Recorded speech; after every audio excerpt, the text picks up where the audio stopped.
Restart. Ashtyn, go. Hello everybody and welcome back to Behind the Brilliance. I'm Ashtyn. And I'm Danielle. And today we're lashing Danielle. So we're going to do a little lash chat. You guys get to be on the end with our talks that we have when we lash. Behind the scenes.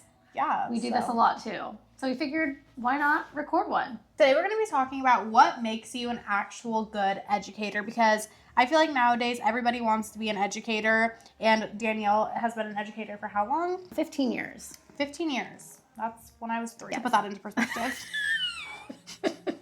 I started lashing when Ashtyn was born, and actually I feel like 15 is like rounding down, because I think I started educating less than 5 years into my career, but a really long time, let's just say. So I've seen the industry change quite a bit when it comes to educators. But yeah, what's your perspective now, Ashtyn, being the ripe age of 18, almost 19?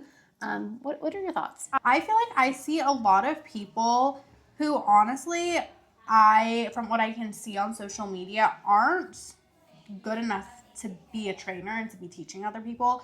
And I think that we've said this before, it's a hard way to know how are you qualified to start teaching lashes. But I don't know. I feel like everybody these days are putting together a curriculum, whether that's good or bad. And I just kind of feel like you should be a good lash artist before you start educating. But it's hard when you are the person. I feel like if I was a terrible lash artist, I wouldn't know. That's true. What I'm saying? That's true.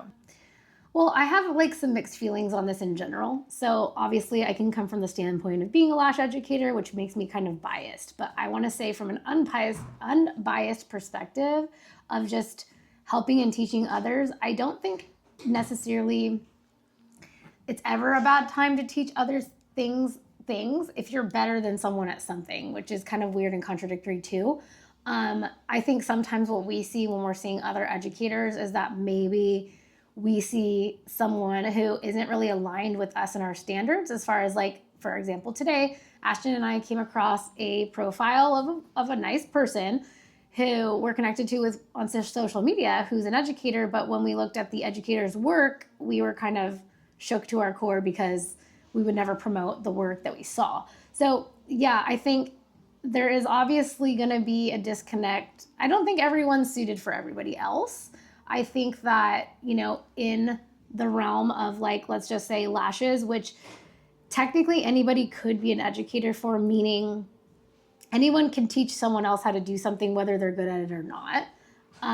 Now, the problem with that is maybe there's an unsuspecting person who is looking up to another person and doesn't realize they're going to get a less than great education. Well, that's the fault of the person who chose that route. I think if you're shopping to learn for something, maybe you should shop different educators because they might bring something that aligns. I mean, for example, you just took a course. It was a tattoo course. You must have felt aligned with that educator for some reason because, for example, that educator had been educating for a really long time. So yeah, sometimes length of being an educator can make you be a good educator, but because of that, everybody has to start somewhere. I think that on a different note, that the interesting point about so many people becoming lash educators, it makes me wonder what is the motive? Because actually being an educator, just like it is for being a teacher in mainstream school, it's not always more lucrative than the job itself. I always laugh that I make more money doing lashes than I do anything else. As far as being an educator doesn't necessarily make you more money. So I guess if you're really passionate about teaching and training and helping people, that's a great reason to become an educator. But if you're not doing well in your lash business and you think becoming an educator is going to make you more money, then there's a huge disconnect with that.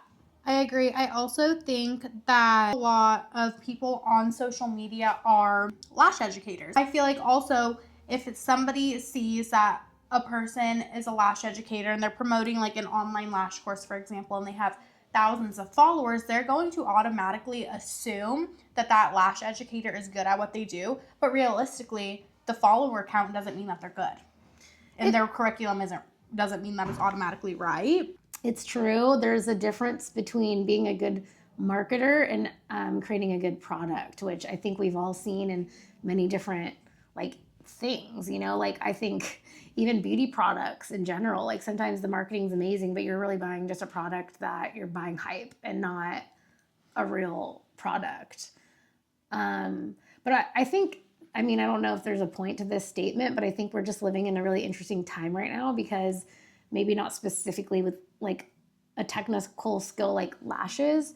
We are in an age of like, you can get whatever information you want within like the next 20 seconds. Like, Yeah. there's going to be a lack of people needing to find people to teach them things, which I think is funny because we're kind of clashing right now. Like, you see so many people on social media, whether it's lashes, anything, who are teaching you something.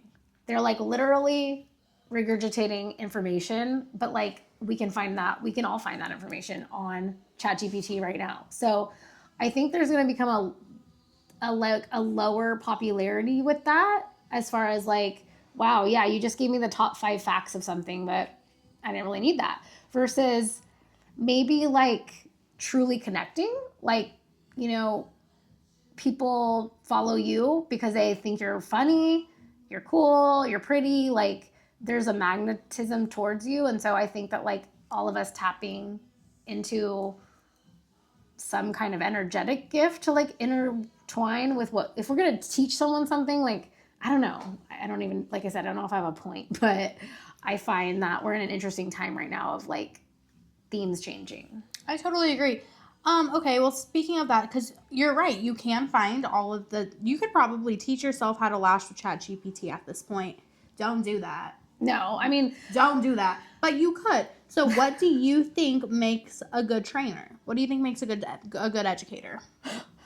No, you cannot teach yourself a fucking ChatGPT. I'm sure you could. I mean, you definitely need at least a video. ChatGPT is not in video yet, but so your question was what makes somebody a good trainer? I think a clear path that person has established success in their business first. Like evidence I agree. that they are successful at what they do means like I would want to learn from somebody who's been successful already, not that just makes a lot of content. I agree. I think that before I would ever sign up for a lash course, I would look at the lash instructor trainers social media and see how their work actually looks. Like, for example, what is her name? Whoever that is on social media. Yeah. Her work is really good and she teaches courses. I would probably take one because I feel like what I've seen from her work on social media, I feel like she's good. But also at the same time, is she just good at marketing herself? She's excellent at marketing herself. I will say we actually did buy one of her courses, and it was one of my most validating moments about 2 years ago when I bought her course just to see what was in it. I was like, oh, wow, like she's selling this and it's subpar. I will say it's subpar. Really? It made me feel really confident about what I've built because I've just put so much effort into it. But, you know, I'm not out here to say who's qualified and not. I just think that, like I said, there's different levels of qualification and I'd like to say you get what you pay for, but some people are overcharging for what they're offering. And I think doing your research, you know, but this kind of is a contradicting thing too, because you just said, okay, I would check their social media, but like we just said, you could be a really great marketer, but where do you get the quality of the content of the course? Like, where do you get the evidence of that? And so could you go deeper and see like, well, how long has she actually been lashing? Like, does she still even do lashes? Because that was something that I noticed one time. I was taking a lash course and the instructor was bragging about not taking clients or doing clients at all anymore. And I thought, well, that makes you pretty irrelevant then, you know? Yeah. So what do you think so for our like fellow listeners, or even maybe these are lash artists listening to us and they're trying to create a course, what do you think goes into a good course? Okay, let me take this in one level deeper. I think if you're going to start today or you're in the middle of making a course, I think you should stop right now. Here, I can tell you this. I've been training for 15 or more years. I actually just had an hour-long meeting with another educator yesterday about how people are not seeking lash education anymore. They learned it already in beauty school. So nobody's looking to take a lash course anymore. I think the best way to execute being an educator at this point is becoming a mentor and offering personalized one-on-one sessions. I don't think you need a textbook. I don't think you need to make it an official course. I think you can make it an hourly rate that you have on your schedule. This makes the most sense too, because if you're a lash artist and you don't want to dedicate some random day in the future to a course where you don't even know if people are going to sign up for it, I would open up a section of types of services you offer and call it mentorship, and allow lash artists to come into your salon in your space and maybe do a model and have a price for that. But forget trying to make a lash course because you're going to waste your time. I actually totally agree with that because I was a licensed lash tech before I went to beauty school. So I already knew how to do lashes. And then I went through the lash course in beauty school. I think that if I was a beginner, I would know absolutely nothing. And so I think that's really smart because after I just paid a crap ton of money at like going to beauty school, I don't want to pay even more to go through a lash course when essentially I just learned how to do lashes. Right. And you didn't know if you would have had a good education or not, but that's the thing. People don't have the money and then they're not working yet, so they really don't have the money. Yeah, no, I totally agree with that. Well, let's talk about the harm of a bad education, because you don't know if you have a bad education. You think that what you're learning is right because you don't know anything different. So like, what is the harm of a bad education? Well, I will say that sometimes even with a good education, you can develop bad habits that you don't know have become part of your routine. So I've also had 2 salons for many, many years, and I've had many lash artists coming through the salons, audition, work at the salon. And so what I have seen in the past is that there can be a lash artist with 5, 6, 7 years experience, and they still aren't great lash artists because they've developed a habit in their process that's causing less than ideal retention, styling, approach, all these things. And so whether you had a great education or you had a bad education to begin with, the problem is that most people need mentorship, which is more of a personalized experience with somebody who's more experienced than you, to sit down, watch what you're doing, evaluate it, and say, look, like, you're 85% a great lash artist, but look what you're doing. That's this one little thing is getting in the way. So that's another reason why I say don't even make a lash course. Forget trying to standardize this thing when also there's so many ways to lash. Like I've trained people, but they end up, preferring a different tweezer or whatever. And so, we all hold tweezers differently. We all are going to approach this a little bit different. So sometimes you just kind of have to work one-on-one with someone and take a little bit and leave what doesn't work for you at the door. Again, why mentorship, just like an hourly mentorship, is so much more valuable. And if more people are offering that, experienced lash artists, then perhaps there would be more availability to these more new lash artists, which I think if you're less than a year doing lashes, and I mean full time, you're new. Like, you probably need to go sit with a mentor or 2. Maybe that's what the world needs, is like, people need a little bit more insights from more people rather than just learning one way and thinking that's the only way. Okay, well, what if you have a girl come in for your mentorship and it's obvious that she has absolutely no idea what she's doing? Would you then refer her to a lash course? That could be the case, yeah. Or I guess you could spend more time with that one person. It's like, I think that should be maybe the standard is, look, I'm offering mentorship not for somebody who's never held a tweezer. I'm holding a mentorship for people who are lashing and they're struggling. If you are number one, a beginner, then yes, look for a lash course, like a structured lash course. I'm just saying from the standpoint of owner of a lash training company that the lash course is not a lucrative place to be right now. like the beginner lash course because so many people are learning in school anyway. So I don't know if that answers your question. Yeah, it does. So what do you think the signs are of somebody who is ready to either be an educator or a mentor, I guess is what we're now moving on to? I would say the sign is confidence in what you're doing. Like a good sign to me would mean that you're so booked that you almost need variety and like a break in your day to be doing something a little different, because there is a point where you're so good at what you're doing that like the clients come and the clients come and the clients come and your days get longer and fuller. And and honestly, like that is great money. If you're a great lash artist and you're charging what you're worth and you're booked solid, you're not likely looking for another thing to make money. You're looking for variety in your diet and like giving back to the industry. And some people, I will say, like I've met a lot of people who are like, I have no desire to be an educator. I believe you're one of them. I'm not sure that could change, but like some people don't want to sit with somebody and like guide them. And then some people love helping other people. And so that might be more of like an individual like calling that you have where you're like, I love to teach and that's what I want to do. And I'm bored with doing lashes all day long. So now I want a little bit of variety and I want to help and give back to the industry. But I feel like this again gets to that gray area where it's like somebody could feel like they are like that, but actually they aren't. So like that's what I think that just goes back to the fact that like if you're looking to make more money because you're not successful with lashes, then you probably shouldn't train. And I see it a lot in Idaho also, because in Idaho you don't have to have your esthetician license. And so there are places where you don't have to go to beauty school. So all you do is take a lash certification course.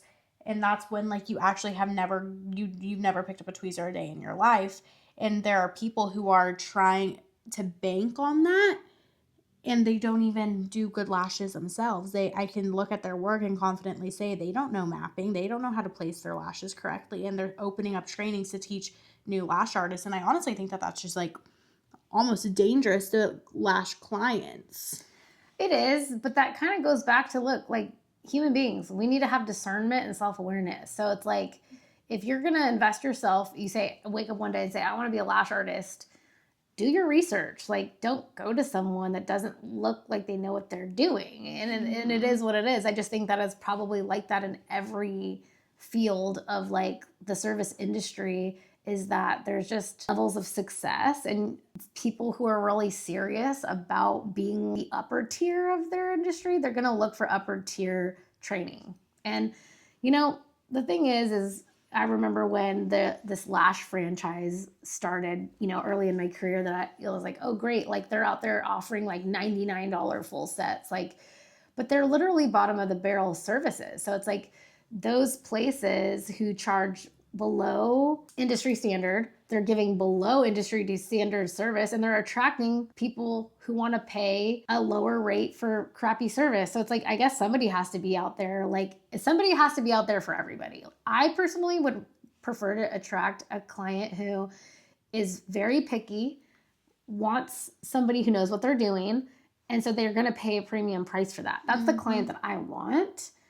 And so I'd rather see less people and charge more and have more time. And that's what I've decided to do. So I just think there's something for everyone out there. Again, you get what you pay for, whether that's getting your lashes done or the training or mentorship you take. Just use your own personal judgment, honestly. I mean, discernment. I just think that like people have to develop discernment. Sometimes if you don't have your discernment developed, you're going to make decisions that you're going to ultimately learn from anyway. So if you're out there and you invested in a lash course and you didn't get good experience and you're still not successful, well, guess what? Take another lash course or find another lash trainer. You just keep learning and getting better, and then you kind of understand differences between the quality. But hey, since everybody out there wants to be a lash trainer, let me just remind you that Brilliant Lash Pro does provide customized kits for your students. You don't have to do the groundwork, all the ordering from China. Whether you want to make it a simple kit that's worth $100 to an extensive kit that's worth $500, we'll make it for you wholesale. We'll give you a code. You can give out a code to your students that gives them lifetime discount to Brilliant Lash Pro for being your student. Plus, you'll make passive income from being an affiliate for sending people to Brilliant Lash Pro. It's an amazing partnership opportunity. If you want to learn more, go to brilliantlashpro.com or DM us on Instagram and we'll give you more information.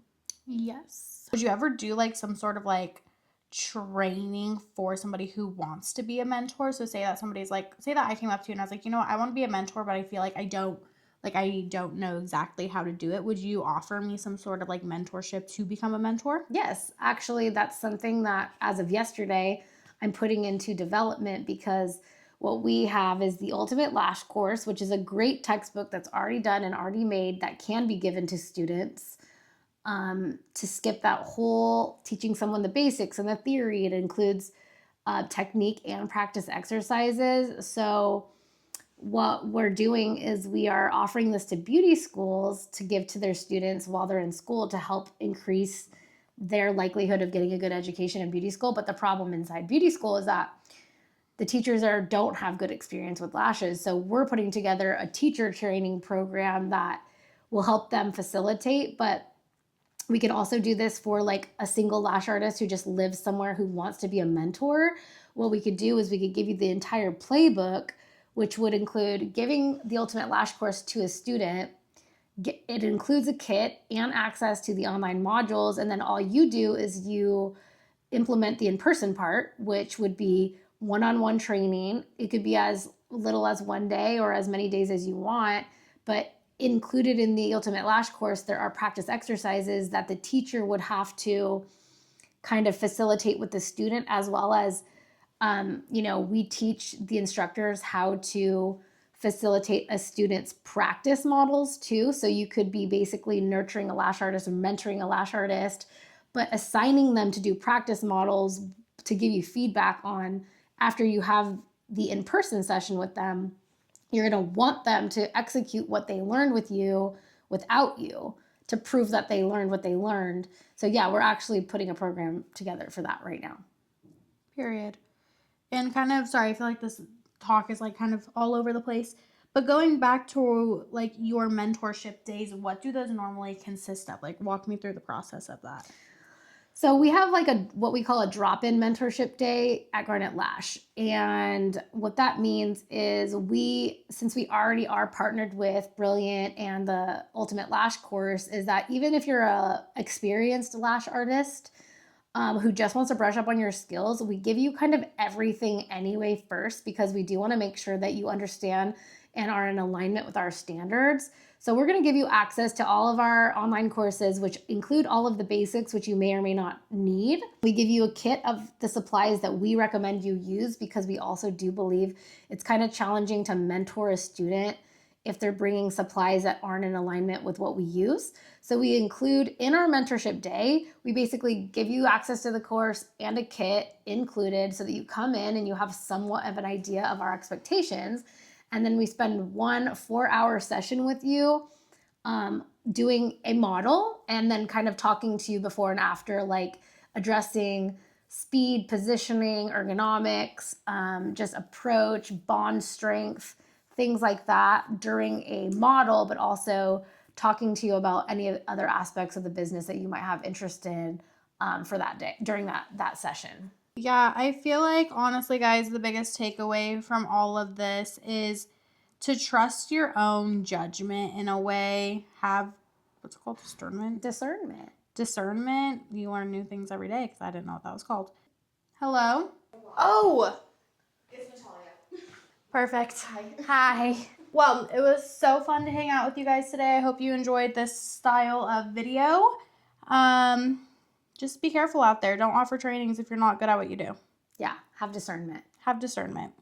All right, well, we will catch you on the flip side. Kisses, love you, bye.